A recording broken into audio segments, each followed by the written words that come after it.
Greetings. This is Astrology 301, planetary transits of the past, present, and future. And I'm your host, Seth Roback.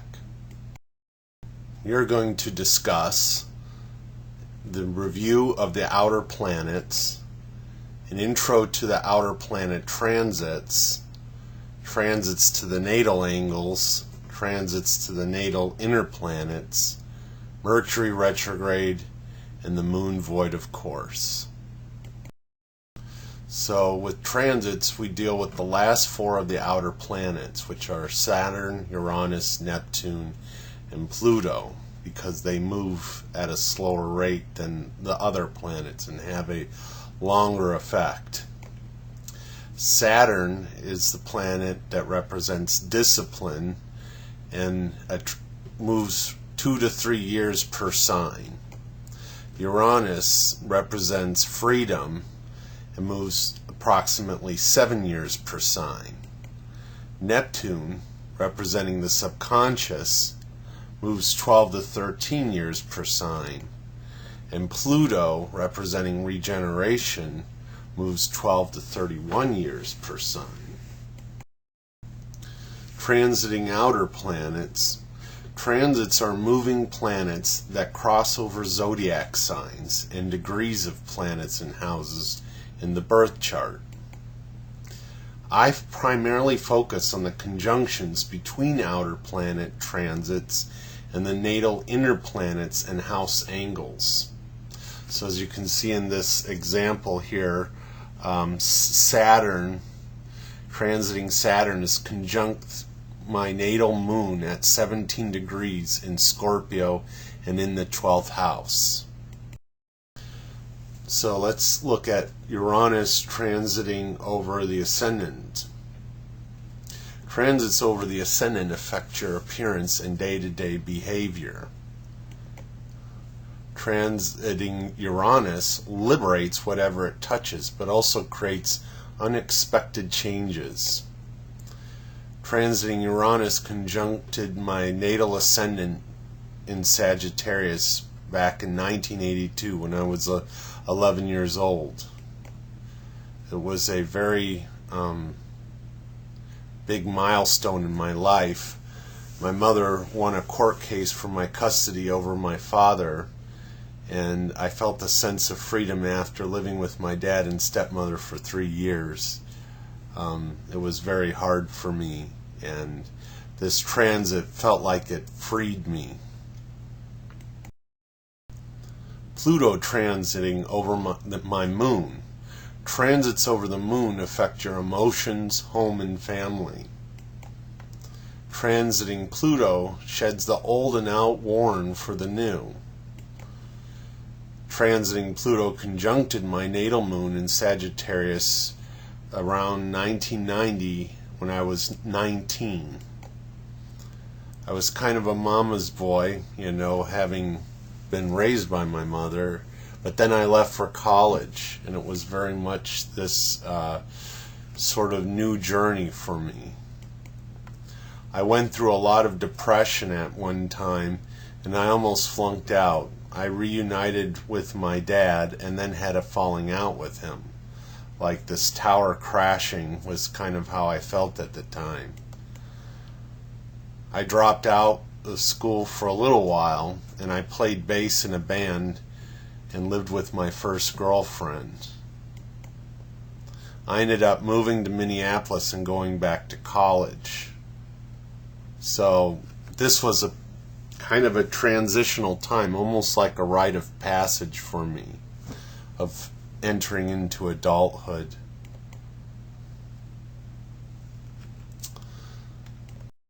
So let's look at the Saturn transits over my Descendant, Venus, Sun, and Mercury.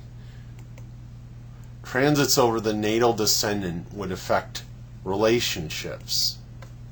Saturn transits represent discipline, hardship, and sacrifice. Saturn oftentimes creates a sense of doom and gloom at times, but also if you put the work in, you reap the value of your reward. Saturn conjunct my Descendant and Venus, representing the beginning and ending of a real difficult relationship, as you can see here. So it started about 1999, and you see here Saturn's, on the 7th house of relationships. And then about 2002, when I was 31, was about the time it started to end. Transits over the Sun affect creative self-expression, and this was a big time period for me because I started my own band and played out a few times, but it was something I always wanted to do. And so I look at the Sun as kind of this freedom of expression. Transits over Mercury affect communication and intellect. And I passed some difficult certification exams in computer networking, and I worked at Microsoft, which was a big step in my career. So I see that as kind of empowering the magician in me, the wizard. Saturn transiting over the midheaven, Moon and Ascendant. So at about age 38 in 2009, Saturn transited the midheaven. I met my wife. We bought a house, married, and had a son within a couple of years. So we were kind of building this family environment. Now, it's interesting because Saturn crossed over the midheaven, which usually pertains to career, but it would also be opposition to the Imum Coeli, which represents home and family. So it very much affected that. Also, Saturn, is conjunct the Descendant, which represents relationships as well. So Saturn transiting the Moon when I was just recently, a couple months ago, right before I turned 43, was a time I was laid off from a job that I'd had for a while, for about 9 years, but the last couple of years were getting difficult there. So after that, getting laid off has felt like a period of rest. And the 12th house is very much a house of retreat and of sleep and of that sort of thing. And my moon is what brings you comfort and nurturing. So it's been a very inward time for me during this time. Like this man sleeping in the catacombs.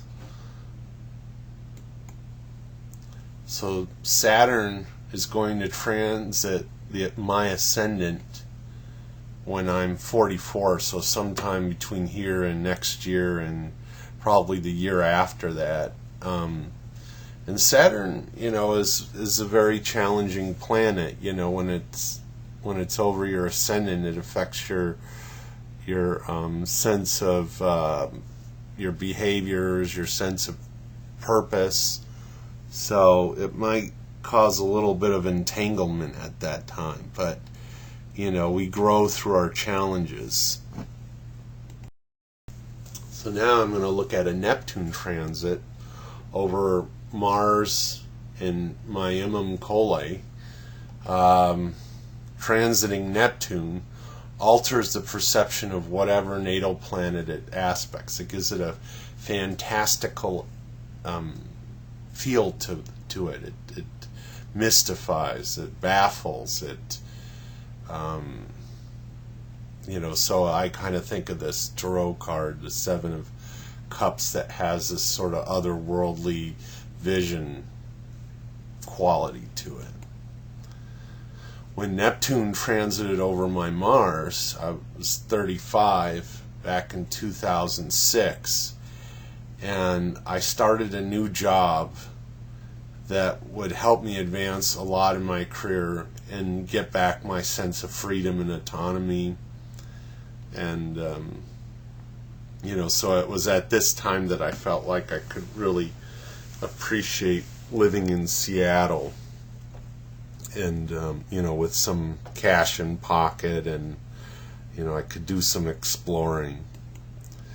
In a couple years from making this slideshow, Neptune will cross over my Imum Coeli, also known as the nadir, the low point on the chart, representing my personal and home life. And I imagine it will be like going down the rabbit hole, as in Alice's Adventure in Wonderland. So perhaps this is what's going to happen after, when I'm 44 and deal with the Saturn transiting my Ascendant and the struggles for my life purpose there. Then it's opening up for some sort of transformational, otherworldly experience that will happen a few years later and will last until I turn 50. So let's talk about Mercury retrograde. Mercury passing the Earth around the Sun makes it look like it's moving backwards in the zodiac, as you can see here in this little diagram up above. Shows what Mercury looks like from the perspective of the Earth, and Mercury going around the Sun. So when it's on the far side of the Sun, it moves through the zodiac, and when it's closer to the Earth, it looks like it's moving backwards. Retrograde motion with any of the planets, and particularly with Mercury, frustrates the expectations you have from your planets. So Mercury very much is a planet of intellect and knowledge and communication and that sort of thing. So when it's retrograde, it undermines those things. Just like the Seven of Swords shows some guy stealing swords out of the campsite that he's crossing through. So he's up to some sort of mischief, it looks like. So it happens 3 times a year for approximately 3 weeks to a month. And here's a diagram of an ephemeris that shows the R symbol is when it starts its retrograde, January 5th of 1970, and then when it moves direct again, it has a D next to it on the January 25th of 1970. So approximately 3 weeks to a month, 3 times a year. It's notorious for creating deception, disruptions in projects, plans, meetings, technology, and communications. And working in IT, I noticed a lot of technical issues, with equipment, and it's as if it created gremlins for the system. So it's a good time for troubleshooting, contemplation, research, and investigation. But don't expect to come up with any solutions or draw conclusions until it moves direct again. That's for big stuff. Now, it's a good idea to plan projects, launch dates or completion dates outside of the Mercury retrograde if possible. So let's talk about the moon void of course. It's a time period between the last aspect in a sign until it changes to the next sign. So it may last from a couple of hours to a couple of days. So if you look at this calendar, this astrology calendar, you oftentimes can buy these at a store, or it shows that on the 9th the moon's in Virgo, but then switches to Libra on the 10th. But it does switches to Libra at 9 o'clock in the morning. So the last aspect it has is 6 o'clock at night on the 9th. So between 6 o'clock at night on the 9th to 9 o'clock in the morning on the 10th, the moon will be void of course. So in that case, it doesn't last a whole day. let's see, that would be 15 hours. So it basically does the similar thing as the Mercury retrograde. It causes disruptions and confusion, similar to Mercury retrograde, but does it through clouding your perceptions with your emotional instincts. So the moon very much taps into your, your emotions, your kind of your night world, your personal life, but it's not a time for solving things, similar with the Mercury retrograde. So my final thoughts are that transits reveal important milestones in your life along with the Saturn returns. So in the previous video we talked about Saturn returns, how it divides your life up into 3 sections, but not everybody's life is the same. Different things are triggered throughout one's lifetime. And that's what transits are very good at, is showing how we each have unique destinies, because our inner planets, Sun, Moon, Mercury, Venus, Mars, are all going to be in different places, as well as the angles, such as the Ascendant, Midheaven, Descendant, Imum, Coeli. All those are going to be in different spots. So those slower moving outer planets are going to trigger those your natal inner planets differently for each person. So the Saturn return gives you kind of a basic structure of a beginning, middle, and end to everyone's life. But the transits personalize, how your chart, will manifest itself over time. So I track Saturn, Uranus, Neptune, and Pluto as they transit the natal angles Sun, Moon, Mercury, Venus, and Mars, as I just described. I usually look at transits, the slower moving ones to be closer in degree, and the faster moving ones, look at when they're, within 4 or 5 degrees versus, so for example, Saturn, Uranus, I consider it transiting a planet if it's within 4 to 5 degrees, whereas Neptune and Pluto, I look for a tighter orb because it moves slower, of 1 to 2 degrees, something like that, or when it's directly over at 0 degrees.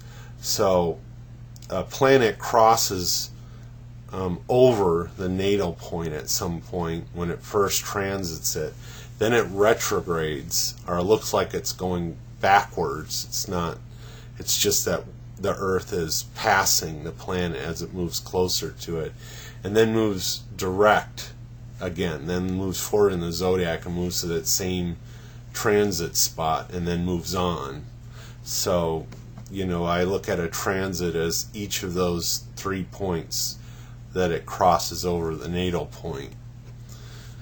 So then we talked about Mercury retrograde and moon void of course, that are transits that cause general disruption and mayhem. So they're just kind of day-to-day things to be aware of, when you're starting new projects, or when, things go wrong. You can just, wait those time periods out, and then it usually gets better. I applied in this way when I was troubleshooting computer systems. I would tell my users, I give them ETAs, or time that I expected to fix their problems outside of the moon void of course. Now that was harder to do with Mercury retrograde, because that would last 20 days, and usually people get pretty restless by then, but it was good for planning bigger projects. I never did, I tried to keep those time periods clear of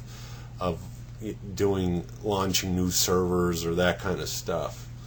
So it's a good idea to have a sense of these type of transits as well. So there are good time periods for turning one's attention inward, for meditating, for contemplating and doing research. the Mercury Retrograde and Moon Void, of course, but it's not a good time to figure out solutions to anything, or to sign contracts, or to put your trust in someone you're not too sure about. So, it is a time of kind of turning your attention inward and sort of letting things go. That's how you can kind of maximize that time. Thank you very much.